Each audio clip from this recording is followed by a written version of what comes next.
میں بھی آیا ہے کہ جو کام بسم اللہ سے شروع نہ ہو کیا ہے وہ ادھورا رہ جاتا ہے، تو لہٰذا مصنف نے بسم اللہ سے شروع کیا ہے۔ الحمد للہ رب العالمین حمد الشاکرین، تمام تعریفیں رب العالمین کے لیے جیسا کہ شاکرین کی حمد ہے۔ شاکرین شکر کرنے والے اللہ کی جو حمد کرتے ہیں، اسی طرح کی ہم تمام تعریفیں رب العالمین کے اللہ کے لیے۔ الصلاۃ علی خیر البریت محمد و آلہ الطیبین الطاہرین، اور درود ہو خیر البریہ، مخلوق میں سب سے افضل محمد صلی اللہ علیہ وسلم پر اور ان کی طیب و طاہر آل پر۔ قال رسول اللہ صلی اللہ علیہ وسلم، حضور علیہ الصلوۃ والسلام نے فرمایا، تعلموا الفرائض وعلموها الناس فإنها نصف العلم، فرائض سیکھو اور لوگوں کو سکھاؤ، فإنها نصف العلم، کیونکہ یہ کیا ہے؟ نصف علم ہے۔ تو یہاں پر مصنف علیہ الرحمٰن نے حدیث مبارکہ سے سٹارٹ کیا ہے برکت کے لیے، اور تاکہ علم میں یہ فرائض سیکھنے اور سکھانے پر کیا ہے؟ ترغیب واقع ہو، تاکہ شوق پیدا ہو۔ ٹھیک ہے، تو علم فرائض یہ چونکہ امر ہے، تعلم، تو یہاں امر وجوب کے لیے آتا ہے، تو یہ پر کیا ہے؟ واجب کے درجے میں ہے اس علم کو سیکھنا، لیکن واجب الگ کفایہ ہے۔ ٹھیک ہے، علاقے میں یا اس ایریا کا رہنے والا اگر کوئی ایک بھی سیکھ لیتا ہے تو کافی ہو جائے گا، کیونکہ اس سے حاجت پوری ہو جاتی ہے۔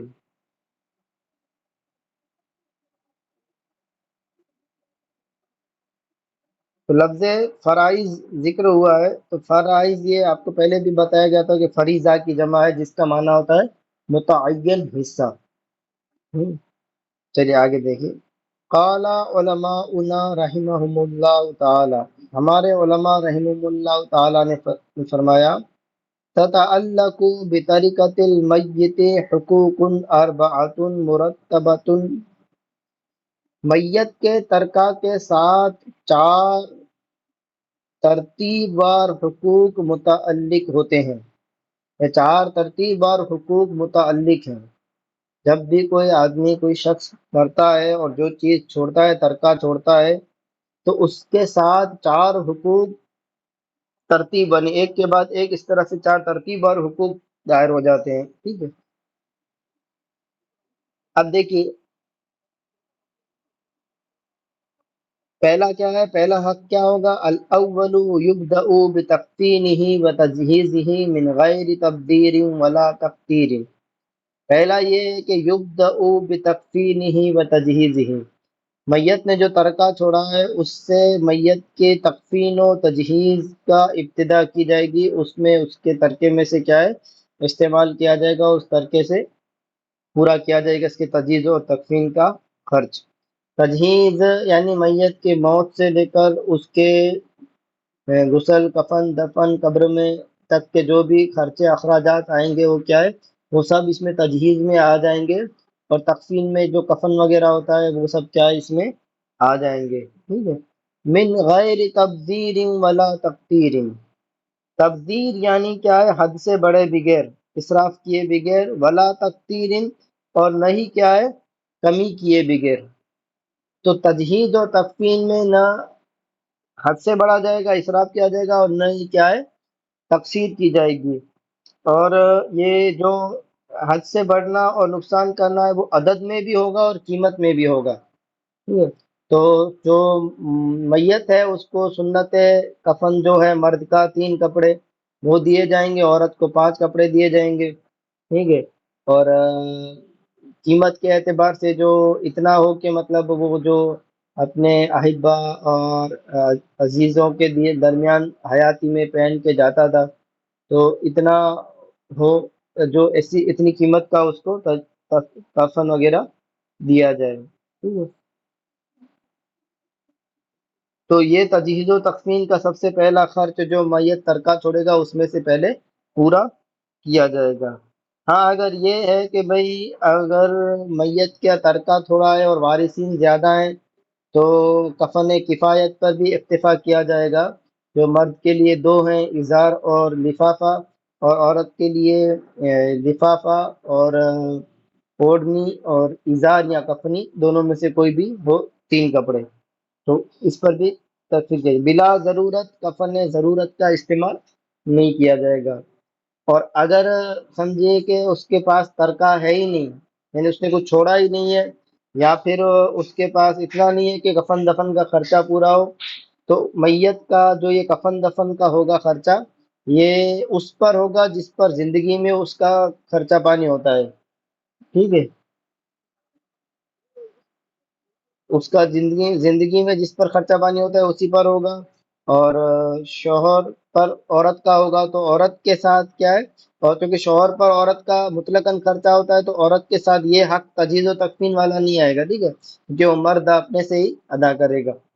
اور اگر سمجھیے کہ اس کے پاس یہ تجہیز و تکفین کے لیے کچھ ہے نہیں، اس نے کچھ چھوڑا نہیں ہے، تو یا پہلے تو وہ دیں گے جو زندگی میں جس جس کے اوپر اس کا خرچہ ہے، اور وہ بھی فقیر ہیں یا وہ ہیں ہی نہیں، تو پھر بیت المال سے اس کی تجہیز و تکفین وغیرہ کا اہتمام کیا جائے گا۔ تو یہ پہلا حق بیان کر دیا گیا ہے، آپ اس کو اچھے سے یاد۔ ثم تقضى ديونه من جميع ما بقي من ماله، پھر دوسرا حق جو پے در پہ آتا ہے میت کے ترکہ کے ساتھ متعلق ہوتا ہے، وہ اس کے دیون کو ادا کرنا ہے، من جمیع ما بقی من مالہ، جو اس کا مال بچا ہے ان تمام سے۔ تجہیز و تکفین کے بعد جتنا مال بچے گا اس میں تمام دیون پہلے ادا کیے جائیں گے۔ اب دین جو ہوتا ہے وہ 2 طریقے سے ہوتا ہے، قرض، ایک بندوں کا قرض ہوتا ہے اور ایک اللہ کی جانب سے جو مقرر ہوتا ہے، جیسے زکوٰۃ وغیرہ باقی اس کی رہ گئی تھی یا فدیہ وغیرہ کچھ رہ گیا تھا۔ تو بندوں کے دین میں اگر اس کا یہ دیکھا جائے گا کہ اگر اس کے پاس اتنا مال اس نے چھوڑا ہے کہ اس کے جتنے بھی قرض ہیں وہ ادا کر دیے جائیں گے، تو پہلے سب قرض ادا کر دیا جائے گا۔ اور اگر اس نے اتنا مال نہیں چھوڑا ہے کہ جس سے اس کے تمام قرض ادا ہو سکیں، تو اگر اس کا ایک ہی قرض دینے والا ہے، قرض خواہ ایک ہے، تو جتنا بچا ہے اس کو دے دیا جائے گا۔ اور اگر قرض خواہ زیادہ ہیں تو پھر قرض خواہ جتنے ہیں ان کے جو قرض دیا ہوا ہے ان کے حصوں کے مطابق ان میں تقسیم کیا جائے گا۔ اور اگر اس کو تقسیم کرنے کے بعد اب اگر مال بچتا ہے اور اس نے وصیت کی ہے کہ جو اس کے اوپر جو دین تھا وہ حقوق اللہ میں سے تھا، ٹھیک ہے، تو اگر وہ اس کے اوپر جو دین تھا وہ حقوق اللہ میں سے تھا، تو پھر اس کو بعد میں اس کے ثلث مال سے کیا ہے جو وصیت کر گیا اس میں سے اس کو ادا کیا جائے گا۔ اور اگر وصیت نہیں کرتا ہے تو پھر وہ ادا کرنا واجب اس کسی پر نہیں ہوگا۔ تو یہ قرض اسی طرح سے ادا کیا جائے گا۔ ثم تنفذ وصایاہ من ثلث ما بقی بعد الدین، قرض ادا کرنے کے بعد اگر کچھ مال بچتا ہے تو اس کی وصیتوں کو نافذ کیا جائے گا، لیکن پورے مال میں وصیت جاری نہیں ہوگی۔ من ثلث ما بقی بعد الدین، دین کے ادا کرنے کے بعد جتنا بچا ہے اس کے تہائی حصے میں کیا ہے وصیت کو نافذ کیا جائے گا، 1/3 میں۔ اب وہ وصیت کے لیے بھی کچھ چیزیں ہیں، ٹھیک ہے۔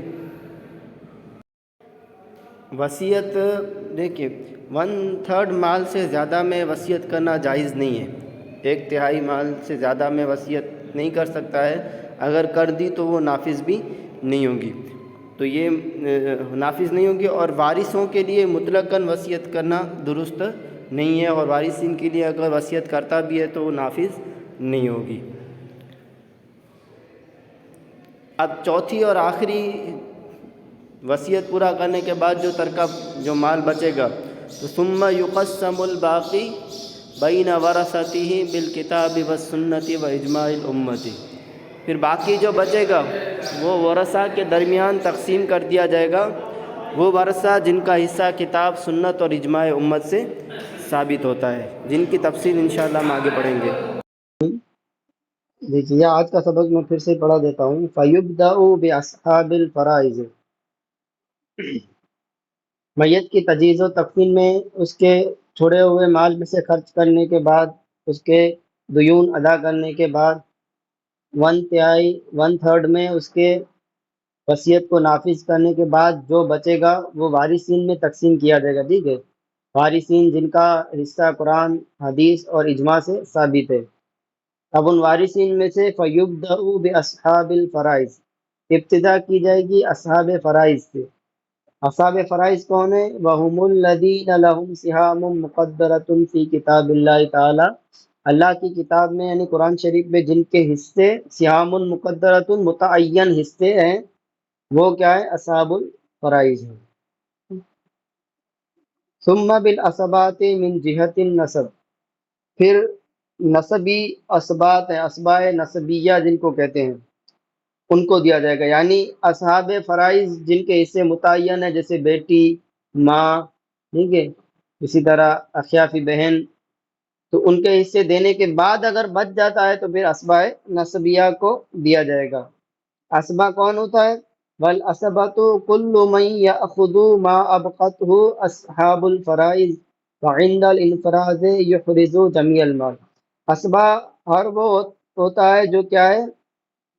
وہ سب لے لیتے ہیں، کل من یاخذ جو سب لے لیتا ہے، ما ابقته اصحاب الفرائض جو اصحاب فرائض نے باقی رکھا ہو، یعنی اصحاب فرائض کو دینے کے بعد جو بچ جاتا ہے وہ سب کا سب جو لے لے، جیسے ابھی مثال میں ہم نے پڑھا تھا کہ بیٹا بیٹی نے جو 7 بچے تھے سب اس سے لے لیے، ٹھیک ہے، تو یہ اسبا ہوں گے، وہ سب لے لیں گے۔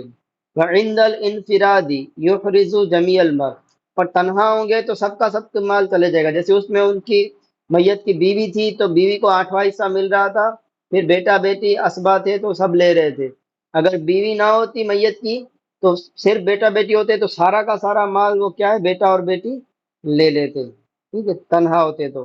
اصحاب فرائض ساتھ میں ہوں گے تو پہلے اصحاب فرائض کو اس کا حصہ دے دیں گے، پھر ان کے بیٹا بیٹی جو اسبا بنے، جو بھی اسبا بنتا ہوگا ان کو دیا جائے گا۔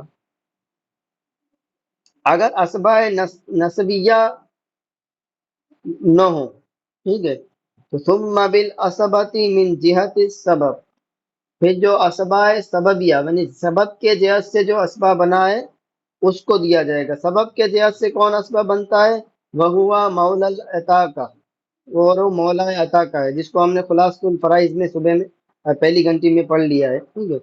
اگر وہ بھی نہ ہو تو ثم اسبتہ علی الترتیب، یعنی اسباء سببیہ نہیں ہے تو اسباء سببیہ کے جو اسبا ہوں گے الگ ترتیب، جو ترتیب انشاءاللہ آگے آئے گی کہ ترتیب میں کیا ہے، اسبا پہلے کس کو پھر کس کو دیا جائے گا، اس ترتیب پر اس کے اسبا کو ملیں گے۔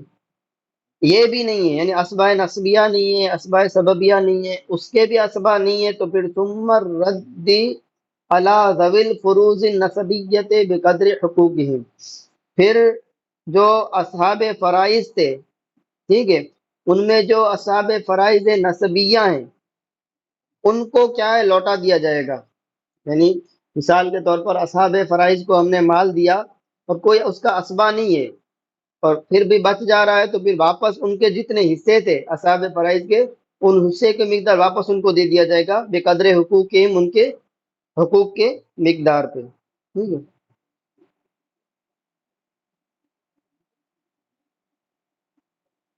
ثم ذوی الارحام، پھر اگر یہ ہے کہ اصحاب فرائض اور اصحاب اور اسبا نہیں ہیں تو پھر ذوی الارحام کو دیا جائے گا۔ ذوی الارحام کے بارے میں بھی کل ہم نے پڑھا تھا کہ ذوی الارحام تو بتایا تھا کہ مطلب جو میت کے وہ قریبی رشتہ دار جن کا جو اسبا بھی نہیں ہے اور جن جو اصحاب فرائض بھی نہیں ہیں، تو میت کے وہ قریبی رشتہ دار جو اصحاب فرائض میں سے بھی نہیں ہے، اسباب بھی نہیں بنتے، وہ ذوی الارحام ہوں گے، اور ان کو کیا ہے؟ بعد میں سب میں بچ جائے گا یا پھر کوئی نہیں ہوں گے تو ان کو دیا جائے گا۔ تو اگر ذوی الارحام کے ساتھ زوج اور زوجہ ہیں، ٹھیک ہے، تو پہلے زوج اور زوجہ میں سے کوئی ہے تو زوج اور زوجہ کو ان کا حصہ دے دیا جائے گا، پھر ذوی الارحام کو دیا جائے گا، اور اگر صرف ذوی الارحام ہے تو سب ذوی الارحام میں تقسیم کر دیا جائے گا، جی۔ یہ ہو گیا ثم مولا الموالات، پھر مولا موالات ہوگا۔ مولا موالات بھی ہم نے پڑھا کہ عقد کر لے، ٹھیک ہے، جیسے ایک مجہول النسب شخص ہے جس کا نسب معلوم نہیں ہے کون ہے، ٹھیک ہے، ظاہر ہے جس کا نسب معلوم نہیں ہے اور وہ کسی شخص کو کہتا ہے کہ بھئی تم میرا وارث بن جا، میں جو مال چھوڑ کے جاؤں گا تو اس کی وراثت میں سے جو مال لے لینا، اور اگر مجھ سے کچھ جنایات ہو جائے، یعنی میں کسی کو قتل کر دوں یا کوئی اور جنایت کر دوں، تو جو دیت آئے گی وہ تو دے دینا۔ اور اگر وہ سامنے والا قبول کر لے تو جس نے قبول کیا ہے وہ اس کا کیا ہے، وارث بن جائے گا، ٹھیک ہے۔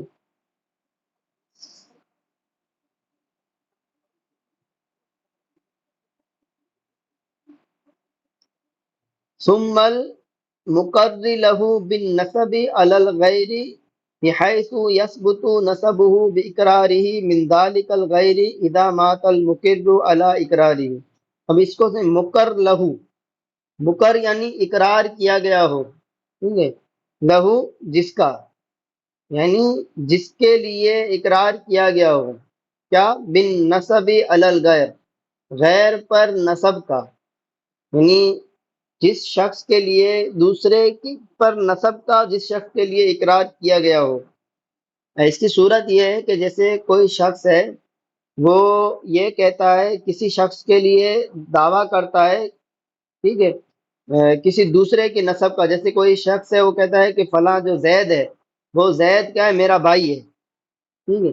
اب یہ زید کہہ رہا ہے کہ میرا بھائی ہے، تو بھائی کا تو وراثت میں حصہ ہوتا ہے، لیکن آپ دیکھیے یہ مکر لہو ہے، یعنی جس کے لیے، زید کے لیے کہہ رہا ہے کہ زید میرا بھائی ہے، تو یہ بھائی جو ثابت اپنا کر رہا ہے، تو اس کا جو نسب کس سے ثابت ہوگا، اس کے باپ سے ثابت ہوگا، ٹھیک ہے۔ تو مکر لہو بن نسب الگ، یعنی ایسا اقرار کر رہا ہے کہ جس میں کیا ہے، نسب دوسرے کے ساتھ ثابت ہو رہا ہے، جو اقرار کر رہا ہے اس سے نسب ثابت نہیں ہو رہا ہے۔ اگر اقرار کرنے والا یہ کہے کہ یہ میرا بیٹا ہے تو بیٹا ہو جائے گا، ٹھیک ہے، تو اب یہ وارث بن جائے گا، بیٹے کا حصہ ملے گا۔ لیکن یہ اس کو یہ نہیں کہہ رہا ہے کہ میرا بیٹا ہے، بلکہ کیا کہہ رہا ہے کہ میرا بھائی ہے، تو بھائی کہنے سے جو سامنے والے زید کا جو نسب ہوا ہے اس کے باپ سے ثابت ہو جا رہا ہے، ٹھیک ہے۔ تو اب یہ مکر لہو بن نسب الغیر ہے، ٹھیک ہے۔ اب اس کے یہ وارث بننے کے لیے کچھ شرائط ہیں، ٹھیک ہے۔ پہلی شرط آ گئی کہ بن نسب الغیر، ٹھیک ہے، کہ مطلب یہ ہے کہ جو اقرار کرنے والا ہے، جو جس کا اقرار کر رہا ہے، وہ کیا ہے، اس کا نسب دوسرے سے ثابت کر رہا ہو، ٹھیک ہے۔ پھر کیا ہے، بحیث لم یثبت نسبہ باقرارہ، اس کے اقرار کرنے سے سامنے والے کا نسب ثابت بھی نہ ہوا ہو، ٹھیک ہے۔ ثابت کیسے ہوگا، جیسے اس کا باپ یہ کہے کہ ہاں بھائی یہ میرا بیٹا ہے، تو اگر وہ اقرار کر لے اس کا باپ تو ٹھیک ہے، یہ اس کا بھائی بن جائے گا، اور اقرار نہ کرے یا پھر وہ گواہ نہ لا سکے تو اب اس کا نسب تو ثابت نہیں ہوگا۔ یہ تو کہہ رہا ہے کہ بھئی میرا بھائی ہے، لیکن اس کا باپ اقرار نہیں کر رہا ہے کہ میرا بیٹا ہے، یہاں وہ گواہ بھی نہیں پیش کر رہا ہے، تو اس کا نسب ثابت نہیں ہوگا، ٹھیک ہے۔ تو یہ دوسری شرط ہے کہ اس کا نسب بھی ثابت نہ ہو۔ نسب ثابت ہو جائے گا تو یار یہ بھائی بن جائے گا، پھر بھائی کا وراثت کا حصہ ملے گا اس کو۔ من ذالک الغیر، اس غیر سے اس کا نسب بھی ثابت نہ ہو۔ تیسری شرط ہے اذا مات المقر علی اقرارہ، کہ وہ مقر ہے وہ اپنے اقرار ہی پر مرے، یعنی وہ لاسٹ تک یہی کہتا گیا کہ میرا بھائی ہے، اور اس کا جو جس پر وہ نسب ثابت کر رہا تھا اس نے اقرار نہیں کیا اور وہ ثابت نہیں کر سکا کہ بھائی ہے، تو اب اس صورت میں ایسا شخص جس کے لیے نسب کا ثبوت دوسرے سے کیا گیا تھا اور اس کا نسب ثابت نہیں کر سکا اور وہ مرا اقرار کی حالت میں، تو اگر ذویل ارحام بھی نہیں ہے، مولل عتاقہ بھی نہیں ہے، تو پھر اس کو کیا ہے، وراثت میں سے حصہ ملے گا لاسٹ میں، ٹھیک ہے، یہ اس جگہ پر۔ پھر وہ بھی نہیں ہے، اگر کسی کا مقر لہو بن نسب الغیر بھی نہیں ہے، تو ثم الموسیٰ لہو بجمیع المال، جمی مال کی جس کے لیے وصیت کر گیا ہے اس کو ملے گا، اس کو بھی ہم نے آج پڑھ لیا ہے، ٹھیک ہے۔ اگر وہ بھی نہیں ہے تو کیا ہے، ثم بیت المال، پھر بیت المال میں دے دیا جائے گا، اور آج میں چونکہ بیت المال نہیں ہے تو پھر فقراء پر تصدق کر دیا جائے گا۔